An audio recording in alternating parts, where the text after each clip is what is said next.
drama, acting, in terms of me being able to talk to actors. I mean, that stuff is clearly relates very, very specifically to what I do now.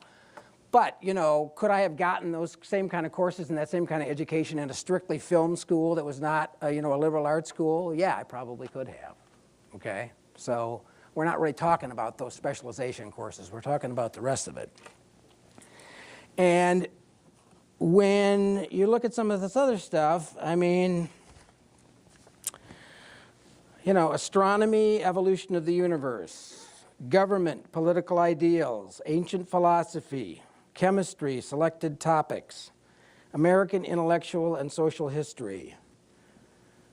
I mean, some of these were great courses. You know, I had fun in them. I remember learning, you know, good stuff and being excited by some of the ideas. But you know, applying this very strict criteria, are they helping me in my business today? Are they helping me be a success in the work world with my job?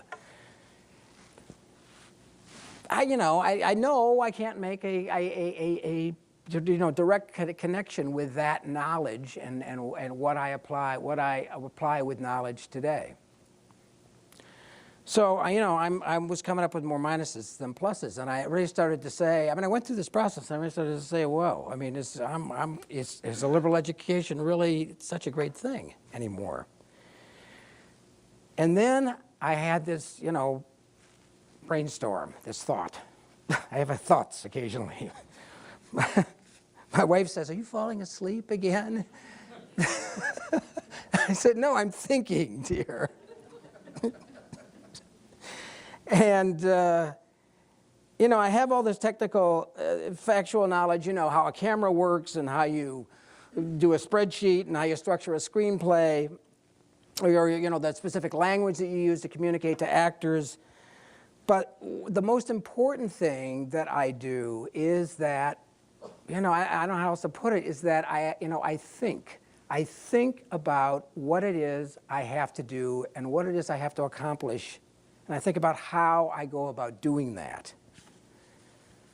And what that process consists of, I mean, I started to break it down. You know, I analyze a problem, a situation, I look at it, and I try to break it down into its components. I try to prioritize those things. What's more important than other things?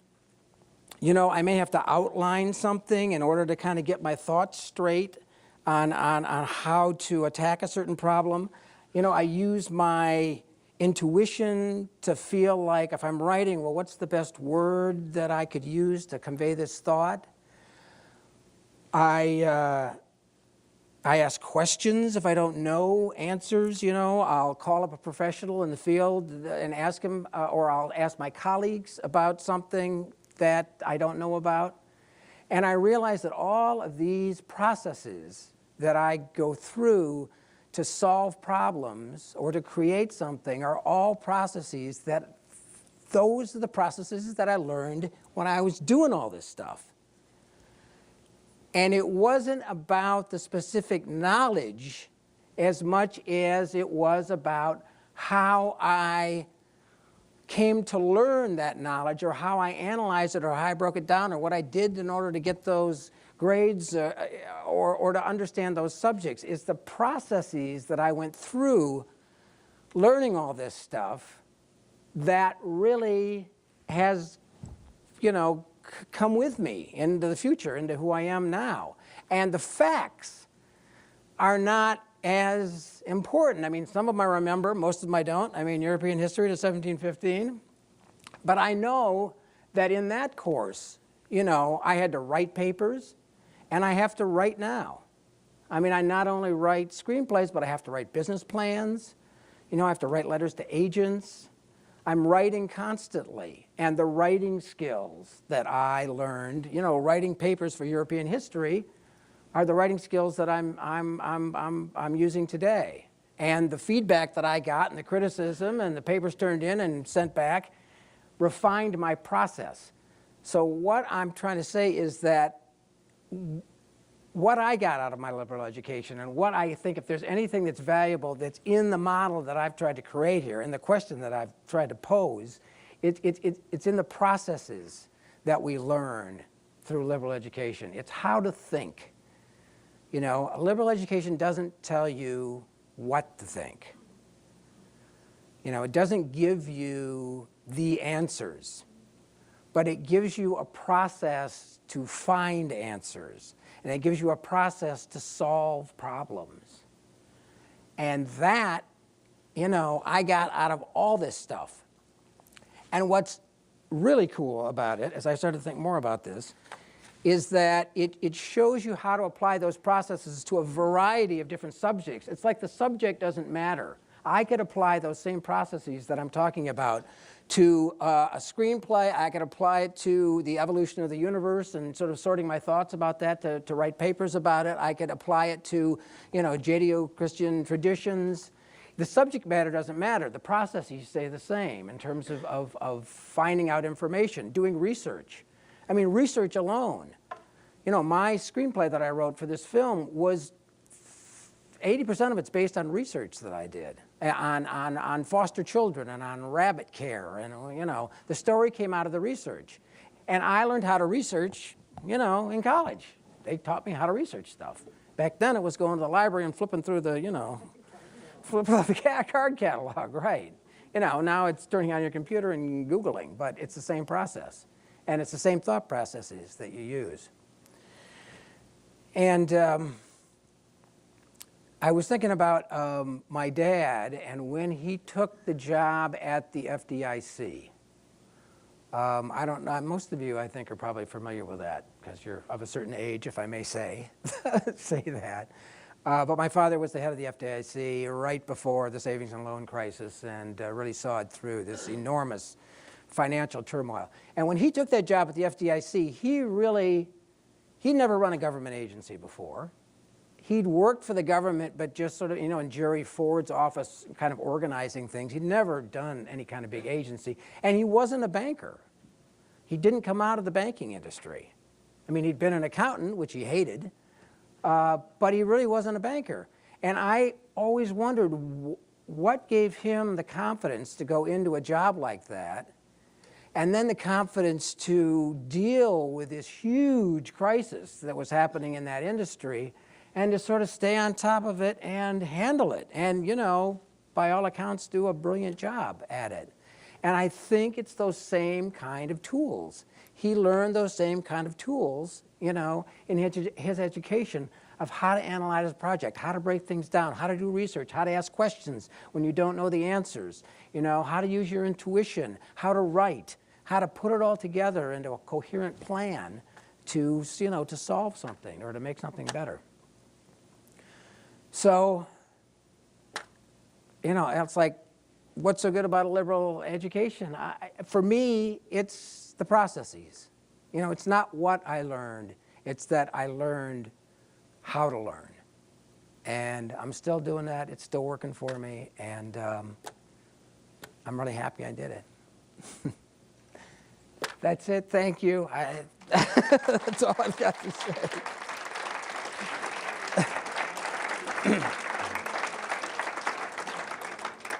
I know there's something that we do questions. Oh, good, they took the microphones away. I mean, if you really have something you want to ask me, I'm happy to yes, Alan. Looking back at your college career, is there one class that you didn't take that now you wish, gee, I really should have done that? Well, you know, there were actually, I sort of, yeah, there were some theater courses actually that I wish I'd taken. I wish I'd done more acting. At the time, I was pretty introverted, and most of my theater work consisted of watching movies and writing papers and kind of shifting my focus into the movie area. I wish I'd actually gotten out there and performed more. I'm sort of realizing that late in life here. I mean, there was a zillion, you know, there's so many. At a good school, I mean, you look at the you know, the syllabuses, the curriculum at the I mean, there's so many courses that are so cool. And I don't know, I think as you get older, you probably get more of an appreciation of how cool some of the courses are and how much you want to take them. So, you know, I could go back to school easily right now, you know, full time. It'd be a blast. I'd love it. Yeah. When you were in Italy, didn't you get interested in Italian film, Fellini, Antonioni? You know, I was really, I was just sort of getting into my film consciousness at that time. It really, yeah, you know, I did. I had an interest in those guys, but as I remember, it was mainly with studying them here. There was a real, when I went there, there was a real emphasis, we can see there was a real emphasis on Italian literature, Italian language. I mean, it was a very sort of traditional, very traditional, sort of European traditional. So they didn't really, now my son, who happens to be over in Florence right now doing a semester abroad, is doing a course in Fellini. He's doing a course in wine and culture. You can only imagine what that course is like. But they weren't offering that kind of stuff when I was there. Yeah. What do you think is more important, to study liberal arts or to be a bright student and bright person? Or Well, no, I will tell you honestly, I think it's to be I mean, if you're bright and you can maintain that brightness, you should do it in no matter where, you know, no matter where you are. I mean, I happen to think that liberal arts is a great place to focus that kind of brightness and, you know, brilliance, because it gives you such a spectrum of knowledge to be able to take in. But I mean, I think the most important thing is staying, you know, alive and focused and wanting to learn, if that's what you mean by, you know, bright. I think that keeping that spark alive, that brightness is the most important thing.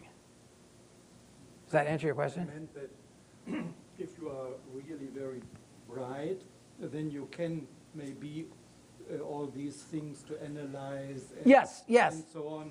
I think you can do, Without yes, liberal yes, I think you can, yes. And I think that there are people who have been very successful without going to you know, a liberal arts school or without going to college at all, who have managed to sort of create those tools on their own.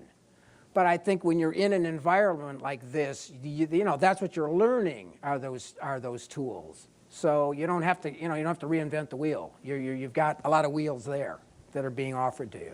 And a lot of people who are sort of, you know, correcting your wheel and rounding off the edges and, you know, making it roll better. Yeah. What you've described could be understood as kind of a classical defense of the liberal arts as subjects that have this nearly magical quality of teaching these process virtues. Some people today have noticed this in such a way that inclines them toward forgetting about the liberal arts and just teaching critical thinking or problem solving or teaching the virtues without that sense of the substance that generates them. Yes. So why not a technical school or something like that? Because I think you lose the whole thing that Robin Williams was talking about, which is the whole, I mean, for the purpose of my argument, I got a very narrow focus on, you know, let's take that away and still see if there's something valuable in liberal arts.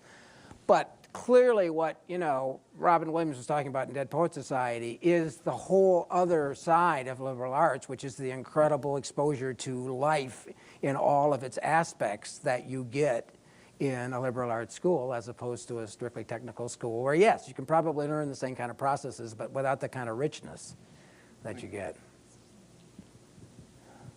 Uh-oh. It's Mary Tom? Beth. It's payback. Now, this is a good question. I'm not setting you up at all. You today had lunch with some very bright communication and film students. They had passion about what they want to do. When did your passion for what you're doing start? Did it start in high school, or did you find it in college? No, it started when I was like 12. Yeah, no, I knew what I wanted to do when I was about 12. And really, the process has been sort of overcoming, I would say, overcoming my own personal obstacles to getting to what I wanted to do.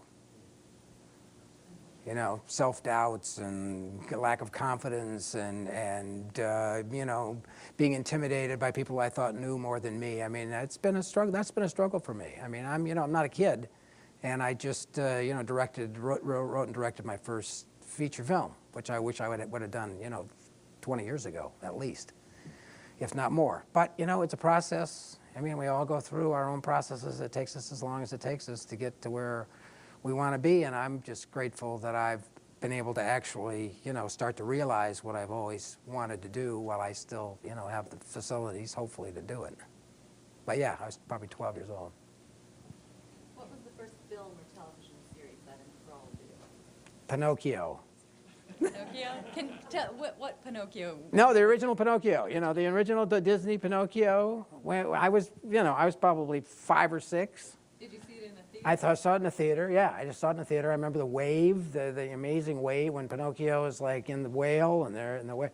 I was just like, oh my God, I can't believe this. That's my first real media image that I just still find overwhelming. I still think big waves are like really overwhelming emotionally. Yeah. It's funny because I'll be finishing my master's soon and leaving probably the formal part of my education. Scary. And I think we're almost done.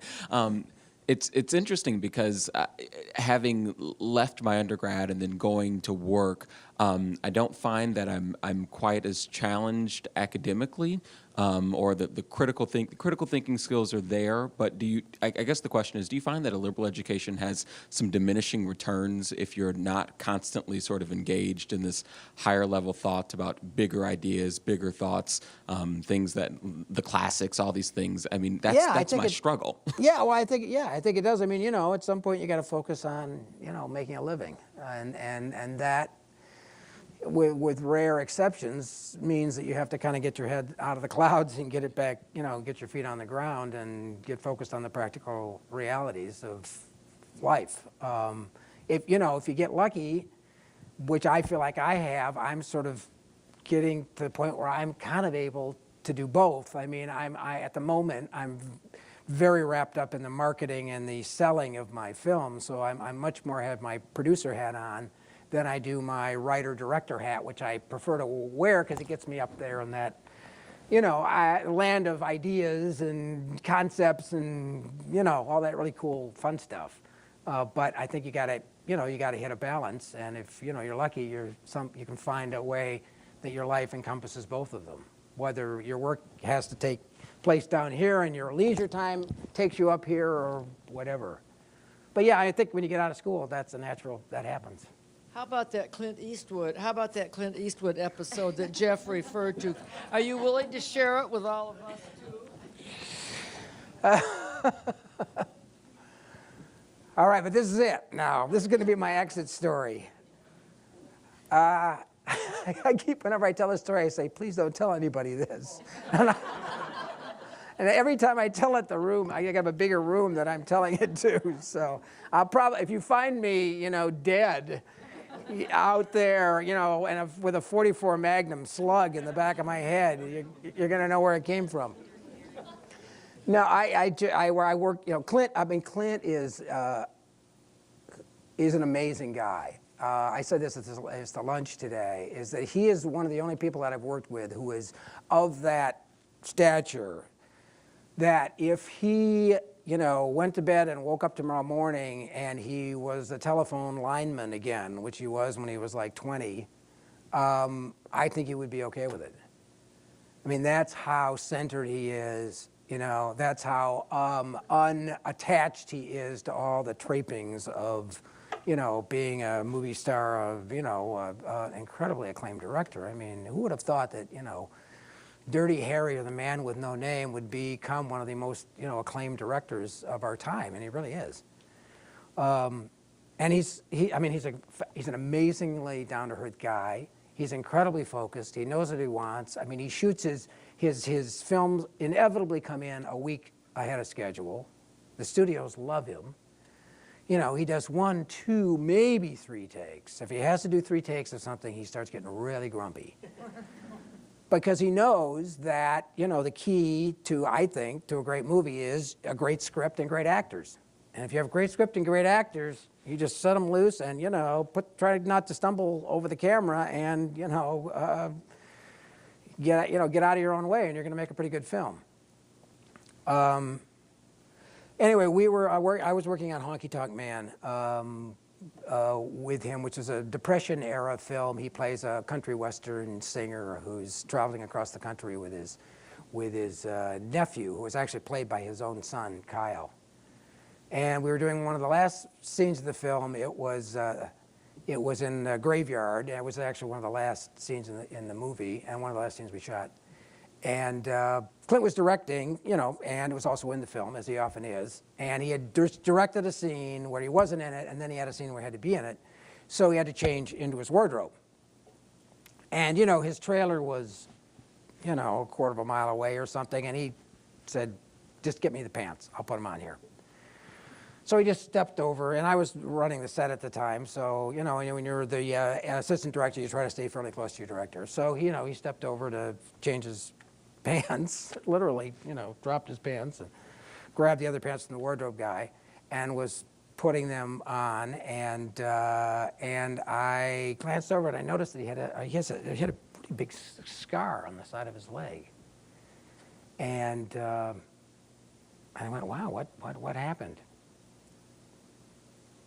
And he just looked at me with the Dirty Harry look.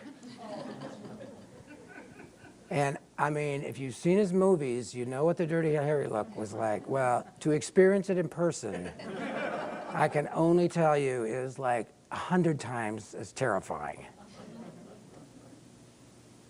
And he said something like, "That's my business." And I went, "Okay, Clint, I'll be over here. I'll just wait right over there on the set. As soon as you're ready, sir." So, I don't know what it is. I should not tell that story anymore because I don't think he wants people to. But no. But that was the only time he really nailed me, and the rest of the time he was great. Okay, that's my last story. Yeah, but I'm happy to stick around if you want to talk. Thank you.